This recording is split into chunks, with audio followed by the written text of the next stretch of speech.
ಕಂಪ್ಯೂಟರ್ನ ಪ್ರಮುಖ ಪ್ರಶ್ನೋತ್ತರಗಳು. ಕಂಪ್ಯೂಟರ್ ಎಂಬ ಪದದ ವಿಸ್ತೃತ ರೂಪ ಯಾವುದು? Common operating machine, particular used for technology, education and research. ಕಂಪ್ಯೂಟರ್ನ ಪಿತಾಮಹ ಎಂದು ಯಾರನ್ನು ಕರೆಯುತ್ತಾರೆ? Charles Babbage. ಕಂಪ್ಯೂಟರ್ಗೆ ಕನ್ನಡದಲ್ಲಿ ಏನೆಂದು ಕರೆಯುತ್ತಾರೆ? ಗಣಕಯಂತ್ರ. ವಿಶ್ವದ ಮೊದಲ ಕಂಪ್ಯೂಟರ್ ನೆಟ್ವರ್ಕ್ ಯಾವುದು? ಆರ್ಪಿನೆಟ್.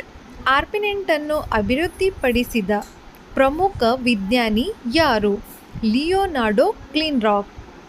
ವಿಶ್ವದ ಮೊದಲ ಪ್ರೋಗ್ರಾಮರ್ ಎಂದು ಯಾರನ್ನು ಕರೆಯುತ್ತಾರೆ? ಅಡಾ ಅಗಸ್ಟಾ. ಭಾರತದ ಮೊದಲ ಸೂಪರ್ ಕಂಪ್ಯೂಟರ್ ಯಾವುದು? ಪರಂ 8000. ಪರಂ 8000ವನ್ನು ವಿನ್ಯಾಸಗೊಳಿಸಿದವರು ಯಾರು? ವಿಜಯ್ ಭರತ್ಕರ್. ವಿಶ್ವದ ಮೊದಲ ವಿದ್ಯುತ್ ಕಂಪ್ಯೂಟರ್ ಸಂಬಂಧಿಸಿದ ವ್ಯಕ್ತಿ? ಹರ್ಮನ್. ಮಾಹಿತಿ ಇಷ್ಟವಾದರೆ ಲೈಕ್ ಮಾಡಿ.